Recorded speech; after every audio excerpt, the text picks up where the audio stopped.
Bueno, hola, buenas tardes. Vamos a continuar con las clases de la unidad 2. En este caso vamos a ver qué sucedió en la provincia de Mendoza con la dominación incaica y vamos a ver los primeros inicios de la dominación española, los primeros tiempos de la dominación española.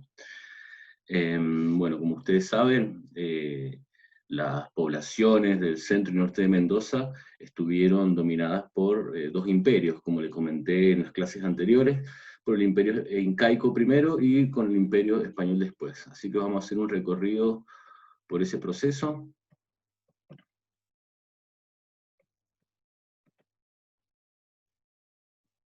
Bien, vamos a volver a la secuencia cultural del centro norte y Mendoza, como vimos anteriormente, vimos la cultura agrelo, o sea, del agroalfarero temprano medio, la cultura biluco, el agroalfarero tardío, y vamos a ver ahora la dominación incaica y española a partir de ya casi mediados del siglo XV y principios del siglo XVI. La dominación incaica, para hacer eh, un recorrido temporal, ¿no? Sería de 1470 a 1551, hasta la llegada de los conquistadores españoles, que ya en 1530, mediados de 1530, habían dominado el Cusco, o sea que ya empezaba la desintegración, ¿sí?, del imperio incaico a partir de la dominación de su capital, y se desmorona ya toda esa red que había construido el Incario sobre más de 5.000 kilómetros a lo largo de América del Sur. En 1470 llegan las tropas y los ejércitos del Inca Tupac Yupanqui. Vamos a recordar un poco qué sucede en el Imperio Incaico. El Imperio Incaico empieza a expandirse, ¿sí?, hacia el 1350, 1400, expandirse de una forma continua sobre todo el continente suramericano en torno a la línea o la columna vertebral de América, que es los Andes, la cordillera de los Andes. Esta expansión se va a ir dando a través de diferentes incas, ¿sí?, o sea, diferentes emperadores que van a ir ampliando y van a conformar lo que a la llegada de los españoles se conoció como el Tahuantinsuyo. En la filmina que está del lado de mi lado izquierdo, podemos ver cuáles fueron las expansiones dependiendo de qué inca. El inca que llegó a la zona de actualmente la provincia de Mendoza y lo que es Chile y todo el noroeste argentino va a ser Tupac Inca, ¿sí?, en el 1471. Va a ser la expansión, la mayor expansión hacia el sur. Ahí en ese cuadro van a poder ver cada uno de los incas cuáles fueron las expansiones que hizo. En este caso, la de Tupac Inca o Tupac Inca Yupanqui fue una de las expansiones más amplias que dominaron toda la zona del noroeste argentino, incluyendo Chile e incluyendo también Mendoza. Hasta aproximadamente el río Diamante es donde se supone que llegaron. Del lado derecho van a encontrar cómo se dividía este imperio. El imperio partía del Cusco, el Cusco como el ombligo del mundo se lo conoce. Hay 4 secciones de este imperio, ¿sí? El Contisuyo, que sería la sección oeste del imperio, el Antisuyo, que sería la sección este, tomando todas las partes selváticas, el Chinchaysuyo, que sería la parte norte, tomando toda la costa peruana y la costa de Ecuador hasta parte de Colombia, y el Collasuyo, que sería la parte sur del imperio incaico, que llega hasta el río Maule en Chile, ¿sí?, que fueron estos ejércitos imperiales fueron detenidos de forma tajante por los ejércitos mapuche, por las poblaciones mapuche, que van a hacer una resistencia que continúa hasta hoy. De esa forma se dividió el imperio y, como ustedes pueden ver en el mapa, se incluye la zona de Mendoza dentro del Collasuyo, ¿sí?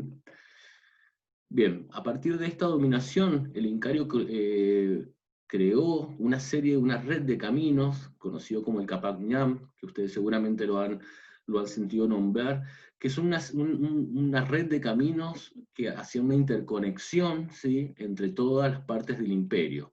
Esta red de caminos servía tanto para el traslado de ejército como para el traslado de autoridades, o los mitimaes, que eran trabajadores que eran transportados de un lugar a otro para realizar labores, ya sea de edificación o labores agrícolas, en un sistema incaico importante, porque se intercambiaban pueblos de una zona conquistada a otra zona conquistada, en un primer aspecto para desarraigarlos, para debilitarlos y poder dominarlos de una manera mejor, y en otras por cuestiones técnicas de necesitar mano de obras para realizar alguna obra de infraestructura de gran escala.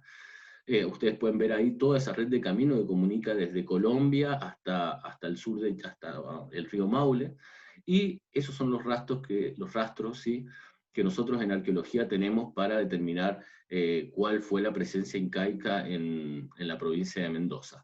Toda esta red de camino cuenta con una serie de tambos, ¿sí? Los tambos eran lugares donde se proveían de alimentos, de agua para poder continuar el viaje, ¿sí? Entonces esa va a ser la evidencia que va a dejar principalmente en toda esa red de caminos, y principalmente acá en la provincia de Mendoza, en la zona de Uspallata. Ahora vamos a ir a ese tema.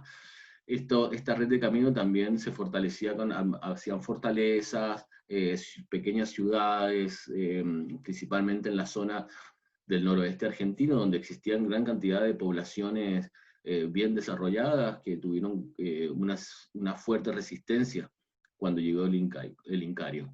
Esta red de camino en la provincia de Mendoza se representa a través de esta línea que viene desde la provincia de San Juan, pasa por Jáchal, por el Paso del Lámar, Iglesias, y baja en rumbo norte-sur, por la parte cordillerana, por la parte que nosotros conocemos como los valles cordilleranos de Uspallata, y a partir de todo ese camino van dejando una serie de evidencias arqueológicas que son los que nosotros conocemos como tambos.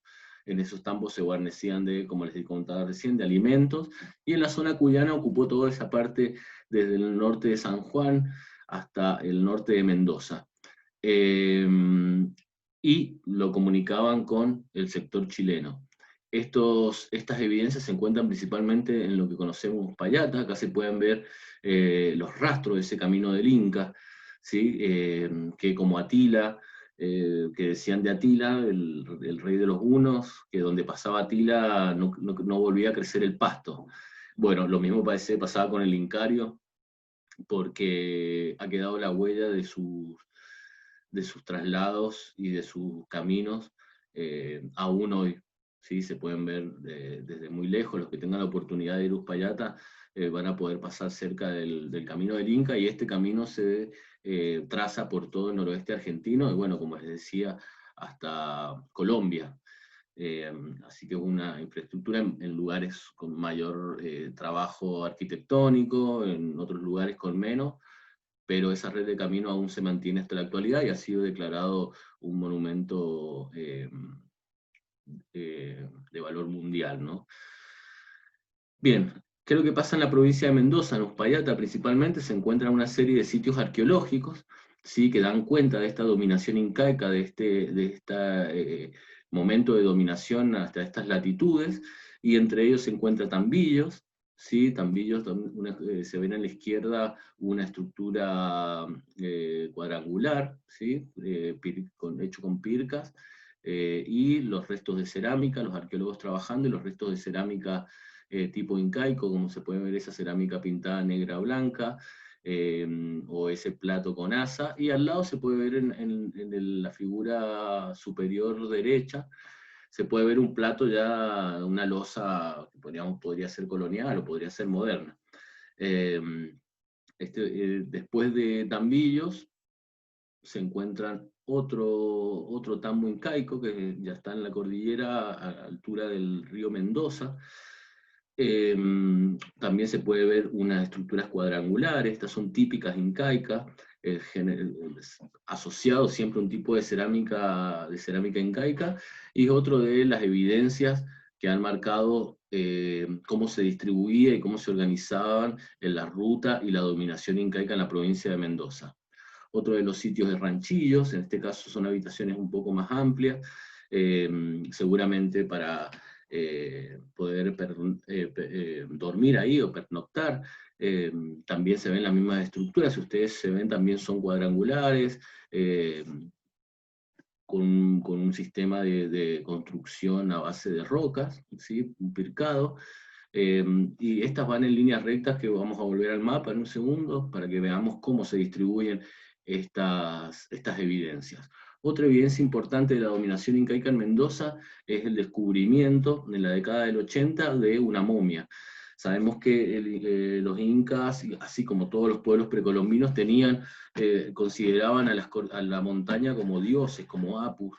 Entonces hacían ofrendas, y a lo largo de toda la cordillera de los Andes se han encontrado ofrendas de momias, momias no en el sentido egipcio. Vamos a hacer esa salvedad, creo que es importante. La momificación se supone que uno altera el cuerpo para que se preserve. En este caso no son momias, porque los cuerpos se preservaron gracias a la situación geográfica en la que se encontraba, la situación climática. Si esas momias hubieran estado en un lugar donde hubiera calor, lo más probable es que se hubieran desintegrado, o estarían en una situación de descomposición mucho más fuerte. Sin embargo, estas momias se le llaman así porque, bueno, se han conservado hasta la actualidad con partes de su cuerpo aún conservadas, ¿no? Tuvieron una distribución en diferentes cerros que se consideraban importantes, que se consideraban dioses, y obviamente la Aconcagua, uno de las montañas más altas de América, seguramente la consideraron también un dios. Entonces, acá, como por ejemplo Yuyayaco, en cerros de la provincia de San Juan, se han encontrado estas momias, estas ofrendas que hacían los incas, y acá en la provincia de Mendoza se encontró en el Cerro Aconcagua una momia, como les contaba recién, a más de 5.000 metros de altura. Vamos a volver. Bueno, esta momia se encontró con todo un ajuar, bastante conservada, actualmente se encuentra en las instalaciones del CONICET, y todo su ajuar, que estaba compuesto por sandalias,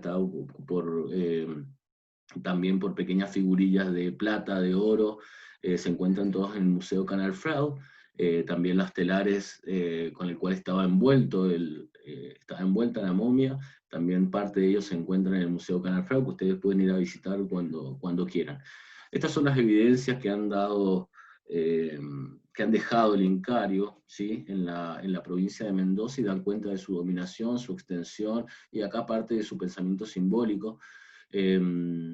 De la misma manera, no solamente se limitó a Uspallata, eso hay que aclararlo, porque pareciera que los incas solamente llegaron a Uspallata. Sin embargo, en el Valle de Uco se han encontrado algunas evidencias de cerámica incaica, o sea que deben haber penetrado también por lo que es actualmente Las Vegas, se han penetrado hacia el Valle de Uco, que también hay un camino, y en el Valle de Uco se han encontrado una serie de, por ejemplo, unas diademas, o sea, unas coronas incaicas muy interesantes de bronce y de plata, que están en el Museo Canal Frau, que también dan cuenta de que no solamente pasaron por esos tambillos que conducían a Chile, sino que también entraron hacia el sur de la provincia de Mendoza, y se cree que llegaron hasta el río Diamante.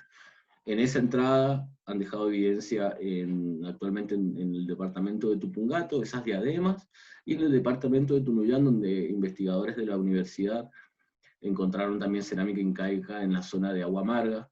Entonces hubo contacto, todas las poblaciones huarpes, como les nombré recién, en la zona del Valle de Uco, del centro norte de Mendoza, fueron sometidas al Incario.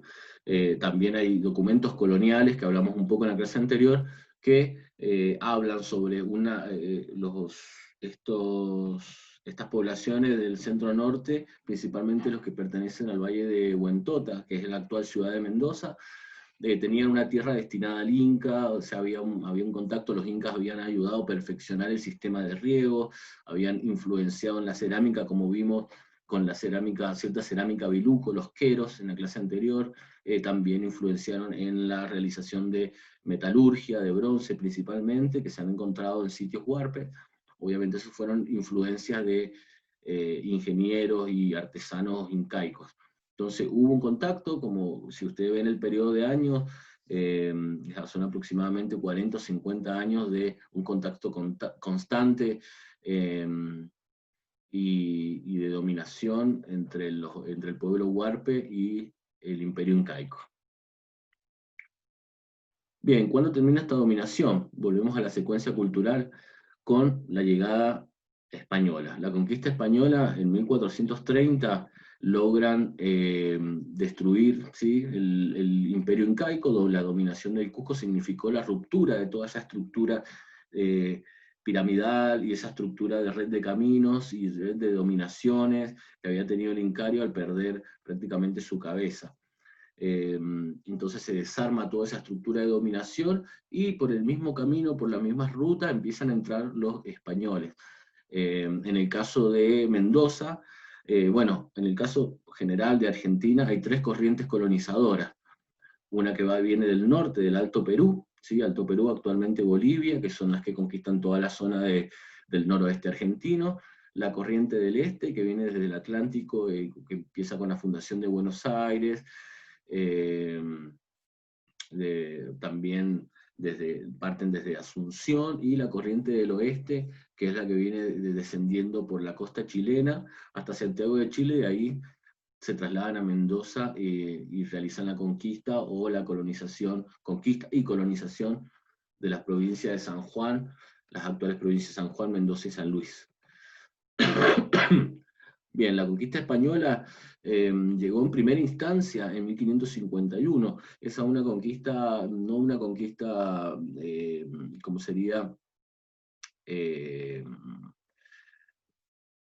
real, o sea, una conquista donde sí se instalaron y fundaron ciudades, sino que pasaron unas huestes españolas, vieron que la situación de las poblaciones del noroeste de Mendoza, estaba una población densa de pueblos huarpes, tanto en el centro de Mendoza como el norte de Mendoza, principalmente el Valle de Huantata, actual Mendoza, el Valle de Uco, ¿sí? Que aún sigue su nombre, la laguna de Guanacache y toda esa zona.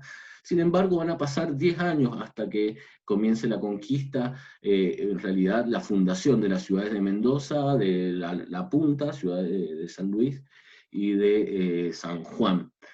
Van a pasar 10 años, entre 1551 y 1561, hasta la fundación de Mendoza. Van a hacer incursiones desde Chile los españoles a buscar más que nada nativos para las encomiendas en propiedades chilenas. Veamos qué es lo que es una encomienda. La encomienda es una institución española en la cual se designaba a un español una cierta cantidad de nativos para que trabajaran para él. Se supone que a partir de ese trabajo, el español, los nativos le pagaban el tributo al rey de España, que ese tributo lo pagaba en realidad el español con el trabajo de los nativos, y el español debía cumplir con ciertas deberes con los nativos, como cuidar su salud, como vestimenta, evangelización. Sin embargo, como todos sabemos, no sucedió. La conquista española, todas esas leyes que trataron de organizar el continente americano fueron un poco superfluas, porque las encomiendas al final terminaron siendo un sistema de esclavitud terrible, donde, bueno, seguramente han escuchado o les voy a hacer saber cuáles fueron las evidencias de lo que sucedió en el caso de los huarpes. Van a ver que es bastante cruento la forma de traslado, el trato que tenían hacia los nativos, y que terminó con una casi extinción y la destrucción básicamente de todo un pueblo, y que duró ya más de 1000 años en ese territorio, ¿no? Bueno, la conquista se dio en 1551, comienza la conquista. En 1561 es donde se funda la ciudad de Mendoza, ¿sí? Vamos a hacer, para tener más o menos en cuenta qué sucedió con las poblaciones americanas. Seguramente ustedes algo deben saber, pero por las dudas vamos a citar acá a Eduardo Galeano, que es algo que se repite en toda América a partir de la llegada europea, ¿sí? Los indios eran conducidos a los socavones, sometidos a la servidumbre de los encomenderos y obligados a entregar las tierras que obligatoriamente dejaban. Esa es una situación que se va a repetir en toda América, y nosotros no vamos a estar exentos de esa situación. ¿Qué es lo que sucede cuando llegan los españoles a Mendoza? Empiezan a encomendar, o sea, a entregar los caciques junto a su población a encomenderos. Acá están los casos de unos caciques del Valle de Uco, ¿sí? Los caciques Guariná, el cacique Cuco, que es el nombre del Valle de Uco, viene de este cacique, que fue uno de los últimos caciques, el último cacique importante del Valle de Uco, fueron entregados a encomenderos españoles. En este caso eran todos conquistadores que habían llegado, ¿sí? Desde Chile, ya en 1551. Acá podemos ver los nombres de los caciques, como por ejemplo Coituque, Yampliquenta, fueron entregados a Juan Contreras, Machinti, Jodolén, Ucumale, a Manuel González Farías, Yecto y Guaitallarí, a la Compañía de Jesús. Bueno, ¿qué es lo que sucedía? En ese periodo se supone que la encomienda servía para que los españoles se asentaran en la ciudad de Mendoza y tuvieran mano de obra para construir, para realizar, eh, realizar ciertas tareas agrícolas, ¿sí? Sin embargo, un problema que hubo es que como Mendoza era una ciudad, era un lugar árido, era un lugar, ustedes ahora ven árboles, pero vayan un poco al piedemonte y fíjense en ese tipo de vegetación baja, el clima árido, el clima frío en invierno, caluroso en verano, no va a ser un lugar que le va a agradar mucho tampoco a los españoles, entonces va a pasar mucho tiempo para que ellos quieran realmente quedarse en la ciudad de Mendoza. En todo ese periodo, ¿qué es lo que hacían? Como venían de la ciudad de Chile, seguían con el mismo sistema, buscaban los nativos, los encomendaban en Mendoza y los trasladaban a Chile. Eso va a ser muy preocupante para las autoridades y principalmente para las autoridades eclesiásticas que querían una función más de evangelización de los pueblos. También a la corona española le interesaban que se fundaran ciudades, que los ciudadanos se quedaran en las ciudades, cosa que no hicieron durante mucho tiempo acá en la ciudad de Mendoza.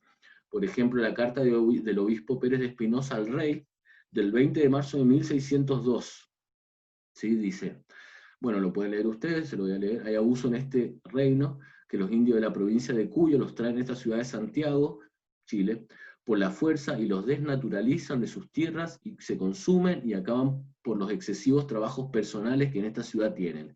Y cuando yo pasé la cordillera vi con mis propios ojos muchos indios helados. Esa era la situación. La de los indios helados eran porque eran llevados a Chile como una encomienda y al final después no lo dejaban volver a ver a su familia, se rompían las estructuras sociales, se rompieron las estructuras políticas que habían desarrollado y prácticamente fueron sometidos a la servidumbre. Otros ejemplos, en este caso también un religioso, que eran los que bueno, tenían un poco más de conciencia humana, ¿sí?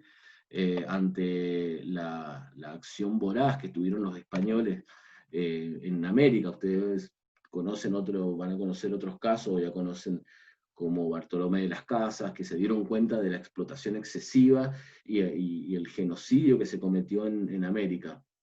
Vamos a leer otros de estos textos. Esta también es de principio del siglo XVII, del obispo González de Salcedo, y dice: pues muchos vienen forzados, desamparando a sus mujeres e hijos, y no los dejan volver a ella hasta que, dando lugar las nieves de la cordillera, se escapan y se van a sus tierras huyendo. Muchos se han helado por pasar la cordillera nevada. Hoy se ven los cadáveres en las cuevas del Paso a Chile, ¿sí? Estamos hablando de poblaciones huarpes. Y para traer a dichos indios envían a mestizos y mulatos que los tratan cruelmente, trayéndolos acollados, o sea, con el cuello atado, y maniatados. Ha acontecido que, muriendo uno de los dichos indios, por no soltar a los demás, para sacar al difunto le han cortado las manos.